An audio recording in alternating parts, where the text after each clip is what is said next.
y otra que es dinámica. Pero esa que es estática es solo transformada por la naturaleza o por los hombres y las mujeres.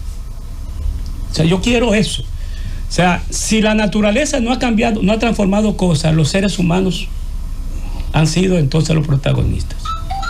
Y busquen la Pangea, busquen las revoluciones, busquen la guerra, busquen todo lo que ustedes quieran. El Estado en sí es, en tanto instrumento, un resultado histórico de lo que ha pasado en esa transformación. ¿Verdad? Primer punto de la premisa. Segundo punto de la premisa es el ser humano. El centro de todo es el ser humano. E incluso ya hablaron un poquito de lo que es el libro de Adam Smith, pero yo prefiero irme a Aristóteles.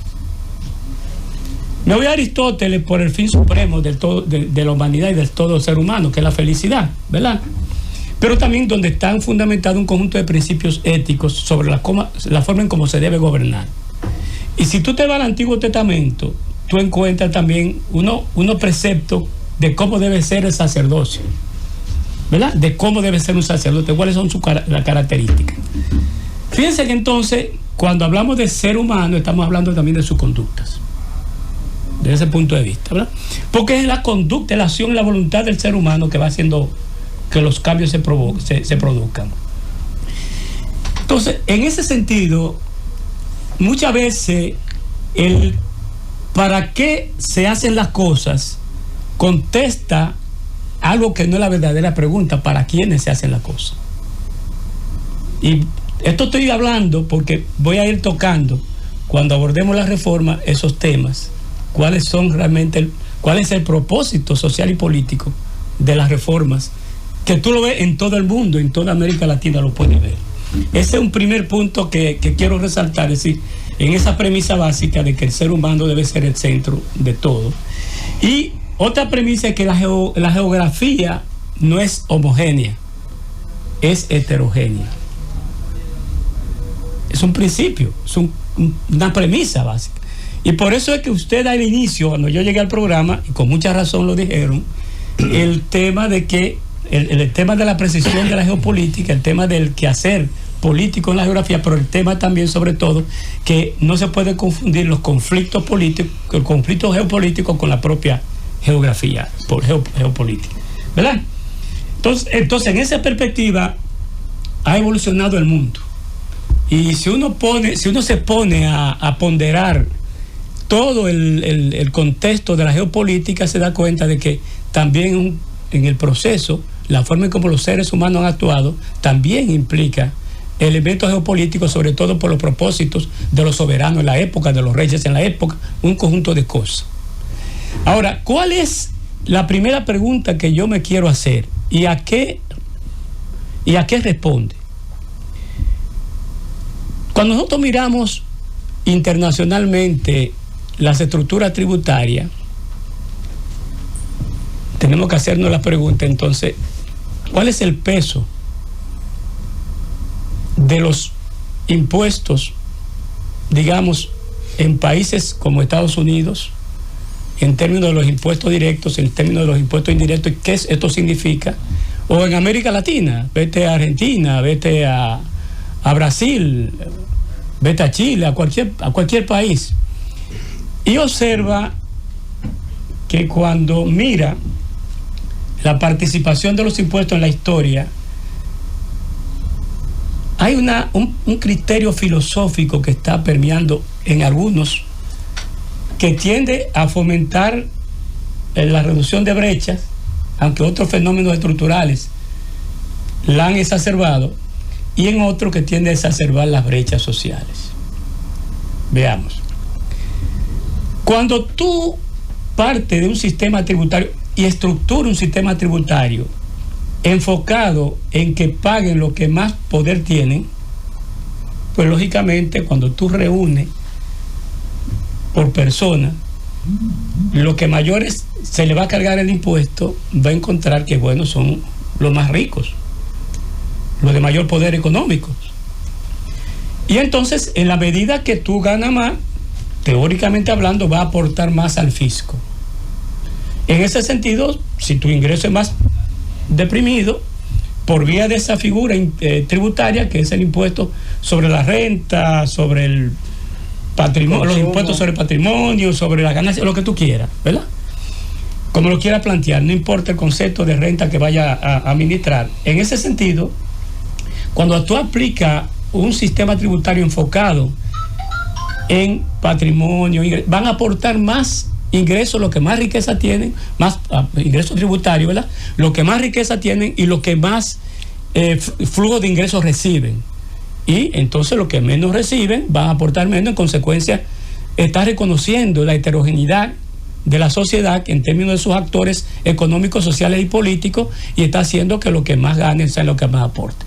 Primer punto que yo resalto. Entonces yo digo, ¿por qué tú tienes una estructura tributaria que en Estados Unidos va desde un 10% a un 37%, ¿verdad? O te va a Alemania, también altísimo el impuesto sobre la renta, todo esto que estoy hablando, y por qué tú encuentras en América Latina y en muchos países que le llaman subdesarrollados, donde el sistema tributario descansa sobre todo el consumo. Los cuestionamientos sobre la comodidad o no me interesa. Lo que me interesa es el resultado social de todo esto. Cuando tú tienes un sistema tributario basado en los impuestos a los bienes y servicios, pues lógicamente los que tienen un nivel de ingreso más bajo utilizan una mayor proporción para consumir esos bienes, pues tienen que pagar de sus ingresos más impuestos por esa vía, ¿verdad? Tal vez en algunos casos, como el caso de cuando existen tramos no imponibles, eso no paguen, pero al final te lo pagan por el consumo. Pero al final, cuando tú aplicas un impuesto sobre, pensemos en Dominicana, el ITEVI, es realmente un impuesto que te está afectando tus ingresos. ¿Por qué te está afectando sus ingresos? Porque el impuesto que se aplica te deduce el ingreso, lo que se llama el ingreso disponible, y de ese ingreso disponible que tú consumes, entonces te aplican otro impuesto al consumo. O una especie, aunque no voy a usar el término de impuesto en cascada, pero parecería como que fuera lo mismo. El efecto, el doble efecto del impuesto cuando una economía descansa en impuestos indirectos.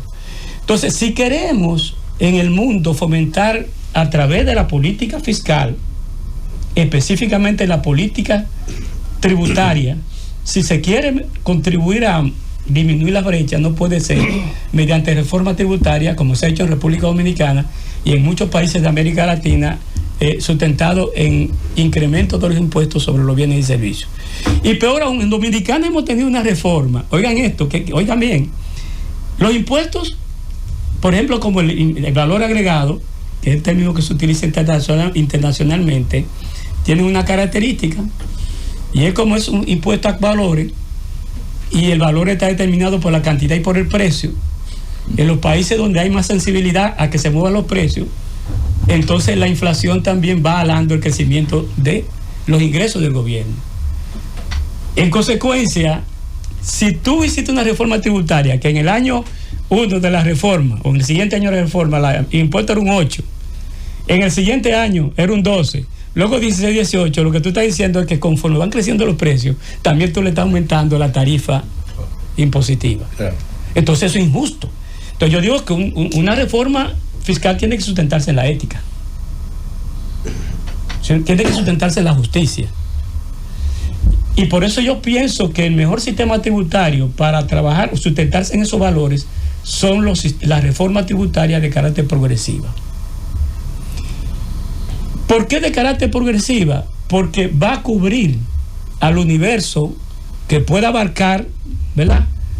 En el concepto de a quién se le aplica el impuesto, el universo impositivo de la sociedad. Y entonces cada quien va a aportar según su poder, no según su consumo. Aunque yo no estoy sugiriendo que eliminemos el impuesto, el ITEVI, pero yo piense en su imaginario lo siguiente. Si tú tuviese, en lugar de un impuesto de 18%, fuera 0, y tuviese un impuesto sobre la renta de 40%, no estoy sugiriendo eso, es solo para que pensemos en el ejemplo, tendría 0 ingresos de impuestos sobre los bienes y servicios y un mayor nivel de ingresos por vía del impuesto sobre la renta. y menos efectos nocivos sobre la desigualdad. En otras palabras, el lenguaje que estoy planteando es siempre sustentar la progresividad.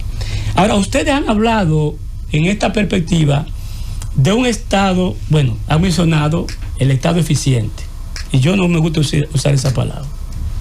A mí me gusta usar mucho el Estado efectivo. ¿Y por qué yo me gusta usar el Estado efectivo? Porque quiero ver el Estado en su eficacia y en la forma en cómo se administra y los criterios filosóficos e ideológicos con que se maneja el Estado. Me explico. Ya se me está terminando el tiempo. Me explico. Y bueno, entonces lo que voy a hacer es redondear esta parte para explicarme. ¿Qué hace un Estado con hacer una reforma fiscal si al mismo tiempo se producen lo siguiente? Número uno, y eso lo vemos en la historia tributaria del gasto público dominicano, que ha venido subiendo como porcentaje del PIB. Usted encuentra, excepto el año 20, por las condiciones, en 1920, por las condiciones que se dieron, subiendo de un 15% del PIB, digamos, a un 20% aproximado del PIB. Todo lo va subiendo. Pero es un indicador monetario, de carácter cuantitativo, que está influenciado en su denominador por el precio. Y como el precio influye en el ITEV, entonces todas esas cosas afectan. Primer elemento. Segundo elemento, es de responsabilidad social, es de responsabilidad política, es de responsabilidad de la administración del Estado, que si tú estableces un presupuesto sustentado un 20% del PIB, tú tienes que converger en los ingresos y no va a caer en deuda externa, en deuda pública, ¿verdad? El otro punto, ¿para qué tú vas a hacer una reforma fiscal? No es que estoy diciendo que no se haga, es haciendo la pregunta. Si tú no piensas en la informalidad de la economía dominicana, si tú no empiezas a ver el tema del costo tributario, el tema de la evasión tributaria, el tema de la ilusión tributaria, si tú no piensas hablar de que también tú tienes una reforma ética que hacer, no solo por vía de los ingresos, sino también por vía del gasto público. Dime tú, háblame de la corrupción. ¿Cómo combatir la corrupción? ¿Cómo el tema de la corrupción se constituye un peso al gasto público? Entonces, en esa perspectiva, entonces lo que yo estoy diciendo es que el tema no es un tema financiero, es un tema de una trascendencia social y política que no hay que verla como la estamos viendo en términos retrospectivos. Siempre hacemos reformas por un pasado que venimos, que vamos acumulando deuda. ¿Y por qué no pensamos en una reforma prospectiva de qué es lo que esperamos, cuál es el Estado que queremos que tengamos en 30 o 40 años y cuál es el sistema tributario o fiscal, el sistema fiscal en el que debe soportarse? Por eso yo no quisiera más que avanzar mucho y también decir lo siguiente: una reforma tributaria, tal y como incluso la ha precisado en muchas conversaciones allá en la facultad y por los medios el decano de la facultad. Una reforma debe también tomar en cuenta esa diferencia entre pobres y ricos. Debe tomar en cuenta que la República Dominicana necesita transformar su matriz productiva, pero también el gran problema también de este país no es necesariamente solo de producción, es de distribución de la riqueza. Y entonces cada vez que se hace una reforma en el país, lo que buscan los grandes empresarios es como esa reforma no le toca, y por eso hoy se habla de un Estado, el término que utilizaron en estos días, el ángel, que no se pueda tocar, de un desarrollo que no se pueda tocar. Entonces yo digo, es una reforma también que tiene que abocarse a la transformación del desarrollo de la economía dominicana. Y les regalo a ustedes los 45 segundos que están ahí. Gracias, maestro Ramón Nicolás Jiménez.